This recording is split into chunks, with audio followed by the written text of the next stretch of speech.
친절한 시사, 시원한 통찰, 노영희의 출발 새 아침, 슬기로운 인터뷰.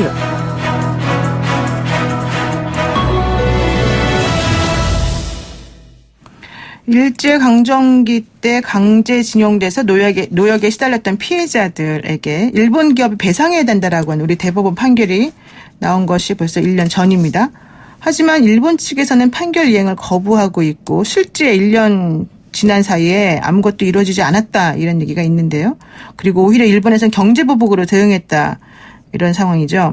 강제징용 피해자 소송 대리를 맡으신 최봉태 변호사에게 자세한 얘기 들어보겠습니다. 변호사님 안녕하세요. 네, 안녕하십니까.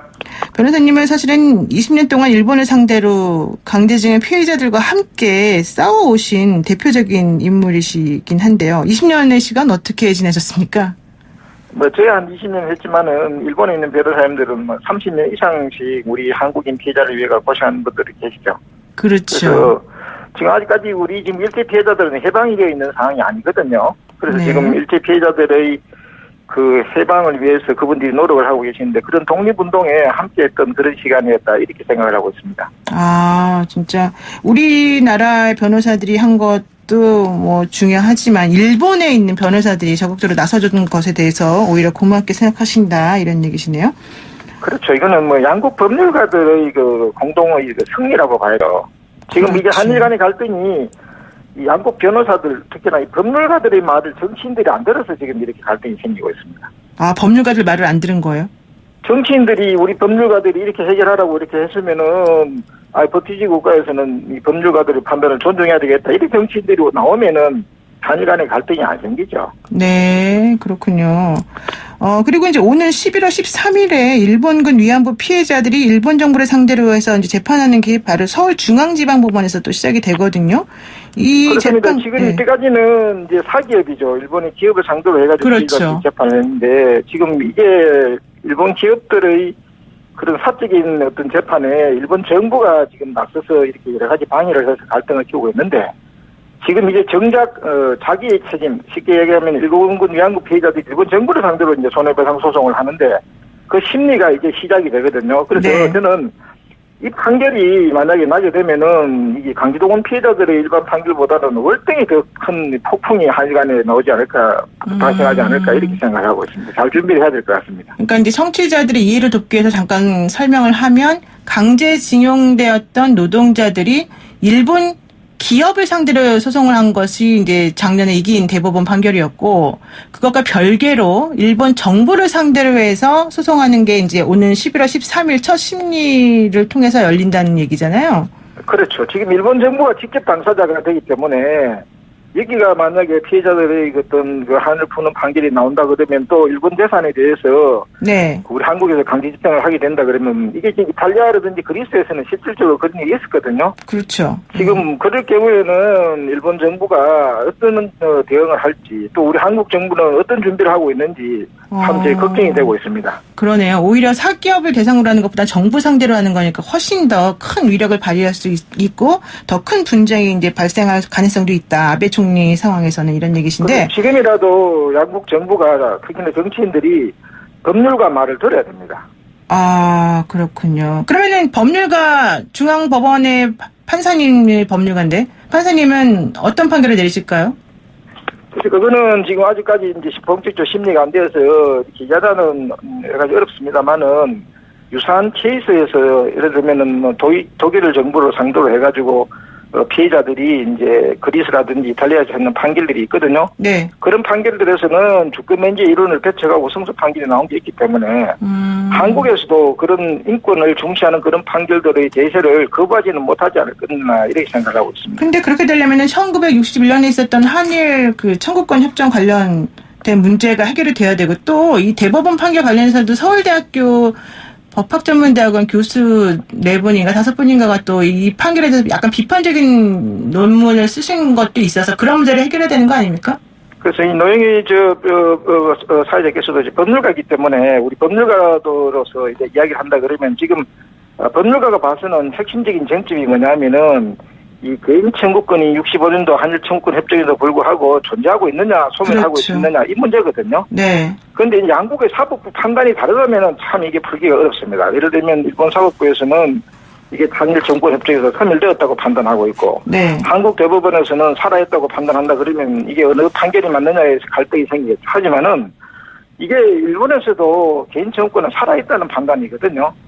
그리고 한국에서도 살아있다는 판단이고, 그러면 뭐가 다르냐 하면은 일본 사법부에서는 이 개인 청구권이 살아있기 때문에 관계자들, 그러니까 일본 정부라든지 기업이 자발적으로 피해자를 구제하라는 것이고요. 네. 이게 그런 구제를 하지 않았기 때문에 한국에서는 강제 판결이 나온 것이기 때문에 실질적으로 양국 사법부의 판단은 뭐냐면 피해자들이 구제가 안 돼 있으니까 늦었지만이라도 지금 구제하라는 것이거든요. 그런데 왜 법률가들이 하라 하면은 정치인들이 이걸 판단을 존중해가 해결하면 되지 왜 구제를 안 하려고 하는지 모르겠습니다. 그런데 또 이제 비판적 입장을 견지하는 분들 입장에서는 이것 때문에 한일 간의 갈등이 계속해서 야기되고 문제가 해결되지 않고 있는데 그만해라 이런 얘기하는 사람도 있어요. 그거는 이제 인권을 무시하는 그 어떤 정치 논리, 이게 인권 문제가 아니고 정치 문제다, 외교 문제라도 이렇게 보고 잘못된 시각을 가지고 있기 때문에 그런 것이거든요. 네. 지금 인권을 무시하는 것은 한국을 위해서도 좋지 않고 일본을 위해서도 좋지 않습니다. 그리고 사법부 판단을 존중하는 것이 일본이나 한국을 위해서 다 도움이 되지, 이게 한국에만 도움이 되고 일본을 위해서 그 나쁜 건 아니지 않습니까? 네. 그래서 전쟁을 일본이 다시 하면 안 되는 것이거든요. 네. 전쟁을 하지 않으려고 하면은 일제 피해자들, 특히 전쟁 피해자들의 인권은 존중하는 쪽으로 정치인들이 움직여야 되는 거죠. 네, 그렇군요. 그리고 변호사님, 이번에 일본의 건설사 두 곳에 대해서도 또 추가로 손해배상 청구 소송을 제기한 걸로 알려져 있는데, 예를 들면 니시마치 건설 같은 경우에는 2009년하고 2010년에 중국의 강제동원 피해자들에게 47억 원 상당의 화해금을 지급한 적도 있거든요. 우리 같은 경우에는 이런 판결 같은 것들이 어떻게 영향을 미칠까요?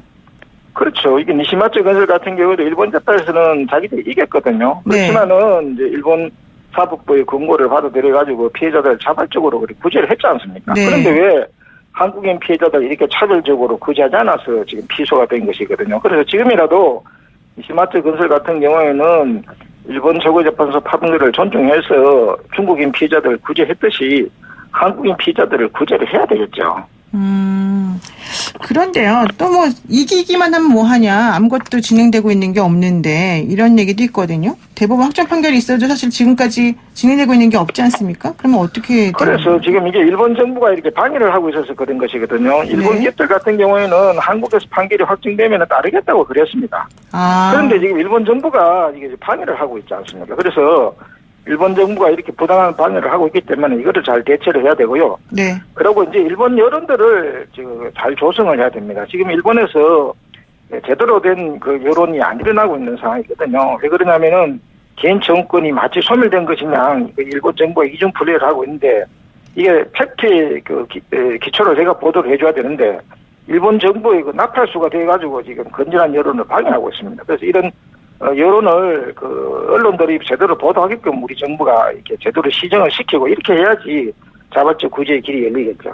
그런데 판결을 이제 있었으니까 사실 강제 집행을 해서 우리가 현금화하거나 보상을 받으면 되는 거 아니냐, 배상을 받으면 되는 거 아니냐 이런 얘기 나오거든요. 그래서 내년에 우리가 강제 집행할 거라는 전망도 있던데 국내에 있는 일본 기업의 자산을 매각해서 현금화하는 수순 이거 지금 진행되고 있는 건가요?